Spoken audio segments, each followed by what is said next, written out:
Good afternoon, everyone. My name is Katie Bosson. I'm the Communications Director for Glenn County. I want to thank you for coming today. We are going to be giving a briefing on the investigation of the incident on St. Simon's Island. It is the Lehrkamp case. You're going to be hearing from Interim Chief O'Neill Jackson. You'll also be hearing from the District Attorney, Keith Higgins, and we also have Stacy Carson, the Special Agent in charge with the Georgia Bureau of Investigations. We will be taking questions. Chief Jackson and DA Higgins are open to taking questions after their statements are made. We'll ask that we do it in an orderly process. If you'll raise your hand, I'll acknowledge you and you can ask your question.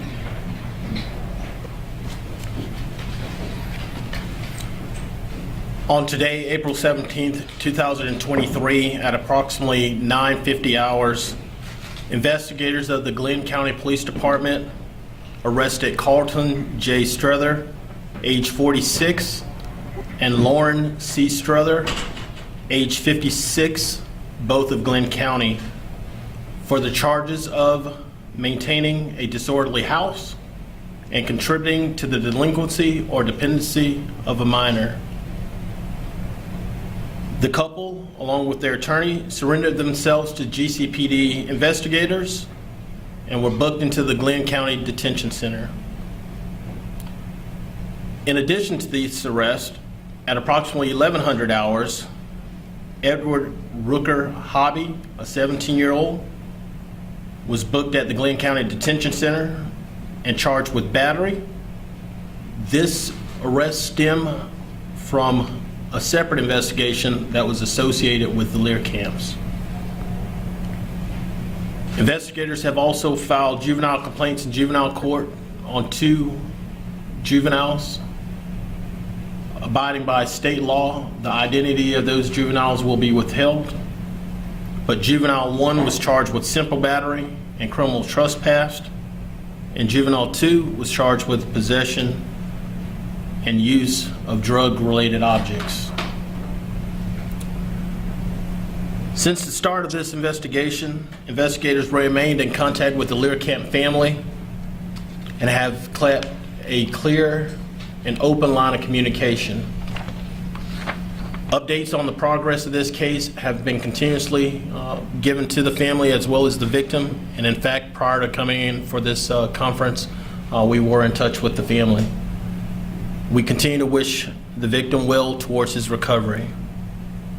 GCPD is continuing to investigate this matter, and I'd like to thank the GBI as well as the District Attorney's Office, who have been assisting us along the way from the very beginning. I'd also like to thank the investigators who have worked so tirelessly on this case. This is still an active investigation. So we will be limited in what it is that we can discuss.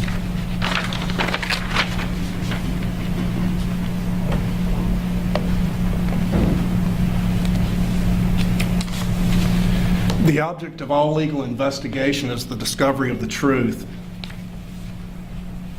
To get to the truth, an investigation must be thorough and leave no stone left unturned. The Glenn County Police Department has conducted such an investigation in this case.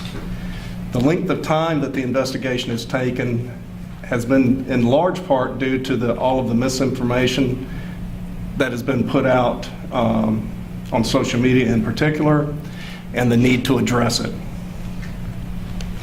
With the assistance of the GBI, all witnesses were interviewed, the data from all cell phones were downloaded, all of Trent Lehrkamp's medical records were obtained, search warrants were executed, and it was determined what forensic testing, if any, could be conducted by the Georgia Bureau of Investigation. Although I'm typically not allowed to talk about the details of any pending case, I am allowed to speak to address and correct misinformation that has been widely publicized.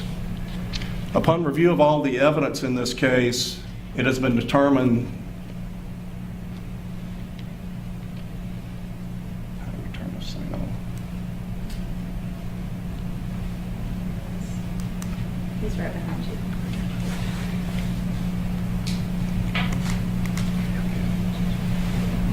We're going to click.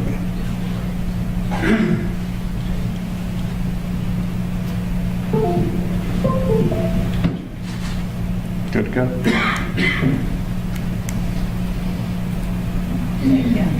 Okay. Sorry for the technical difficulty there. Upon review of all of the evidence in this case, it has been determined that Trenton Lehrkamp is a 19-year-old high school graduate. He is not autistic. He is not developmentally disabled. He is not mentally challenged. On March 17, 2023, he voluntarily went to a residence on St. Simon's Island where there was a group of high school students who were between the ages of 14 and 17. At the residence, he voluntarily drank alcohol. He engaged in an egg fight, and he consented to be washed off with a water hose after the egg fight ended. Specifically, he asked to be allowed to take some electronics out of his pocket before he was washed off, and he voluntarily sat down in the chair that's depicted in the video that's been put out in social media and other media. He was not tortured. In the video of Trenton being washed off that's been published on social media, the statement that was actually made by the juvenile was, "Dude perfect, we are washing off Trenton." Although some people claim otherwise, he did not say, "We are washing off autism." On March 21, 2023, Trenton Lehrkamp voluntarily went to the same residence on St. Simon's Island where he had gone on March 17th. Once again, there was a group of high school students present who were between the ages of 14 and 17. At the residence, Trenton voluntarily drank alcohol until he blacked out. No one poured alcohol down his throat or forced him to drink. No one pushed a funnel down his throat. No one urinated on him. Although when he went to the hospital, the nurses noted the smell of urine upon him and he was drenched.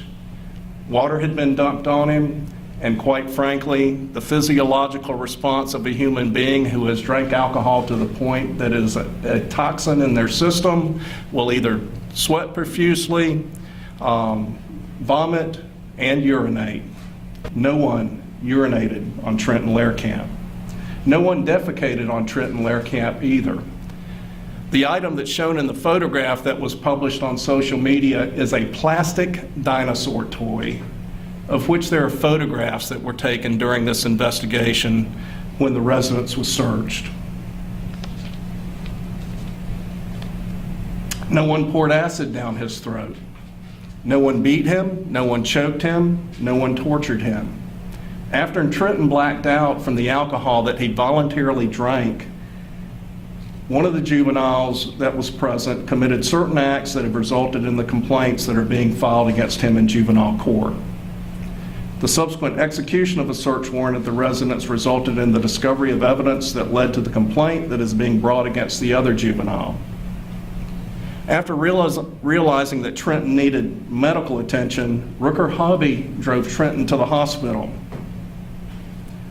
Rooker Hobby and the juveniles that accompanied him just didn't drop him off outside the ER. They went inside, got medical personnel to come outside and take him in so that he could get the medical care that he needed.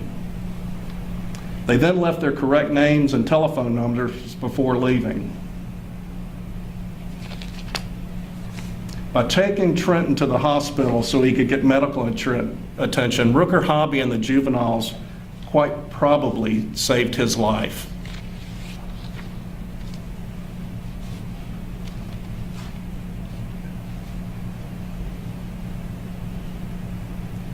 Based on the facts, as they have been determined during this investigation, and as well as the law, the two juveniles for whom complaints have been filed in juvenile court will be prosecuted in the juvenile court of Glenn County.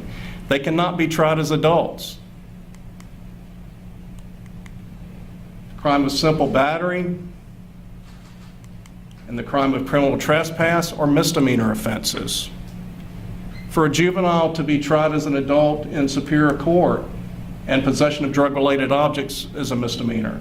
For a juvenile to be prosecuted as an adult in Superior Court, either Superior Court either has to have a jurisdiction of that matter, which requires one of these crimes: murder, voluntary manslaughter, murder in the second degree, rape, aggravated sodomy, aggravated child molestation, aggravated sexual battery, armed robbery with a firearm, aggravated assault if committed with a firearm upon a public safety officer, or aggravated battery upon a public safety officer.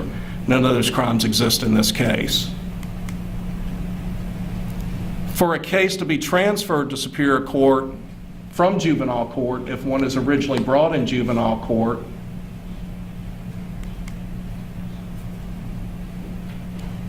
it has to be a felony. At a minimum, it has to be a felony. For there even to be a petition or a consideration of transfer, there are no felonies in this case. The juveniles for whom charges have been brought, or allegations of delinquent acts, I should say, have been brought, must be, under the law, handled in juvenile court. The acts alleged against Rooker Hobby and the Strothers are also misdemeanors. They will be handled by the solicitor for the state court of Glenn County. Battery, contributing to the delinquency of a minor, and disorderly house are all misdemeanor offenses. With that said, we'd be available to answer any questions that you may have. You mentioned Mr. Rooker Hobby. I missed his age. Was he under 18? And you said it was a separate incident. Could you clarify what you mean by separate incident? What was different there? His age is 17. So why is, and to clarify, why is he being named, the other minors are not? He's a minor at 17. Because under Georgia law, he could be tried as an adult. And what was your second question? Yeah, so he's being charged with battery for a separate incident. Can you clarify what that is and what the deal with Mr. Hobby is? So that's a separate related incident that was uncovered or reported to the police department after our initial investigation in regards to Lehrkamp. And as a result, detectives took out charges for By it. separate, you mean on a different date, a different A event? different date, different victim. Different victim? That's correct. Not Mr. Lehrkamp? That is correct. Can you clarify what this was about at this point? I will not.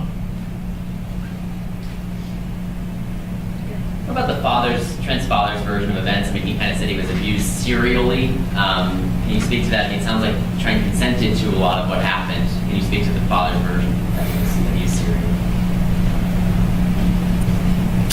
As a parent, I understand he saw his son going to that residence, coming back home in different states of intoxication with different things being done to him. Like the district attorney said, but he continued to go back because he was under the impression those individuals were his friends. And obviously they weren't if they treated him like that. Additionally, I know you mentioned that under Georgia law, Rooker Hobby can be tried as an adult, so is he being charged as an adult? Well, actually, under Georgia law, Rooker Hobby is considered an adult in the state of Georgia for criminal prosecution purposes. In Florida, he would be considered a juvenile. In Georgia, he's considered an adult. And that's why we could name his name. You sound almost outraged at the amount of misinformation there was. Are you angry about this case and the way that it's gone about the community here? I'm not angry about the case. It's just that it has taken up an inordinate amount of time of both investigative resources as well as prosecution resources in this county at a time when very serious crimes have also been committed, where we've had a 14-year-old juvenile brutally raped and tortured for about 15 hours in the city. There have been other serious crimes that have taken place that need investigating and attention as well. I'm not angry about it. It just has diverted a lot of resources to a matter that, while serious, is not as serious as other cases. This would be for the chief. I know with all of the social media chatter, there was a list of names of kids who were and their families who were listed. There were a lot of things said. Have you been contacted by any of the families about any threats, things like that being made toward the families or towards the children, the juveniles who were allegedly involved? So we have not had any separate complaints of any type of threats at this time. Could you clarify what you just said about a 14-year-old who was raped for 15 hours in the heart of Brunswick? We didn't know about that. So there was a 14-year-old female child that was brutally raped in the city of Brunswick. It's a case that's being investigated by the city police department. Detective Carla Futch is the detective on that case. The individual who raped her was a homeless man, and that individual stayed in the presence of that female for about 15 hours during that incident. Can you say the date when that happened? I don't know that off the Was top it of my recent head. Yes, it would have been during the time this case was being investigated. And has there been an arrest in that case? There has. Could you say the name of the suspect at this point? Off the top of my head, I don't recall it, but I can find that out for Could you you. please get that to me? Yes, sir. Yes. Mr. Higgins, just what do you think contributed to the amount of misinformation in the Lehrkamp case? Social media. There were a lot of things put on social media that were inaccurate. There were a lot of people with fake profiles, people not even from this area, that were putting out misinformation, hitting hot button topics that then got other people infuriated about the case. That one of which was hot button topic is that Trenton was autistic, which caused a lot of anger, if you will, with regard to that. And if he had been, justifiably so, but he's not. And just a lot of misinformation out there with regard to the specific acts that were done that were very vile in nature. Even if they had been committed, they still would have been simple batteries under the definition of that, but still vile with regard to allegations of defecation and urination, and that he was forced to drink, things of that nature that just simply are not true. Chief, we've had the community, calling for an arrest in this. We saw the march through St. Simon's Island, the vigil that night. Just what's your word for the community about being able to announce these arrests today? I'm happy in some regard, but I'm sad in other, because this is an incident that could have been avoided if parents are a little bit more attentive to what's going on in their house, being mindful that teens can get their hands on alcohol, and sometimes folks do use illegal narcotics. So I'm sad that something like this happened. I'm glad for the community's sake that we were able to make an arrest in this case. And I know obviously it was very problematic, all this misinformation for investigators, and I know you talked about some of the time that it added on to the investigation, but obviously there were some misdemeanors committed, but how harmful are these rumors to maybe these boys' reputations in the sense of defecation and the autism and all these adding factors? Can you restate your question for me? Yes, essentially this misinformation, I know it was harmful to investigators throughout the process, but maybe some of the boys who didn't commit crimes getting lumped in with these terrible acts that turned out were just hearsay, such as the defecation and forcing stuff down his throat. How detrimental is it to the people involved and important to prevent this misinformation for that reason? It's quite damaging to families' reputations, people's reputations. One of my employees' children was alleged to have been involved in this, so it's very, very damaging, and it's heartbreaking that stuff like that happens. But with the instantaneous use of social media and in light seconds, all that misinformation's out there. It's hard to pull it back once it's out there. No matter how often myself or anyone else says that individual wasn't involved, the public believes what they're going to believe, and it hurts a lot. Chief, one of the fathers of one of the kids who dropped Trent off at the hospital and left his number at the hospital told me that his son wasn't interviewed by investigators until 5 days after Trent was dropped off at the hospital. And it was only after that child was scared to go to school and called 911 that investigators showed up at his house. Can you speak to that as we're talking about misinformation, slowing this case down? If that's one of the witnesses who was there that night, why did it take investigators 5 days? I don't have any information to that sort, so I can't confirm that. Yes, sir. What are some of the possible penalties we could see from some of these charges? I know we have misdemeanors and adults and juveniles, just in terms of length of time. Well, with regard to the charges against the adults, Rooker Hobby and the Struthers, the maximum possible sentence would be 12 months and a $1,000 fine. With regard to the juveniles, that would be up to juvenile court with regard to what may happen in juvenile court, and I won't comment any further upon that. I just wanted to get a quick pronounce. So I've heard Lehrkamp, and Lehrkamp. Is there one that we can lock in on? Any chance? Lehrkamp. Lehrkamp, okay.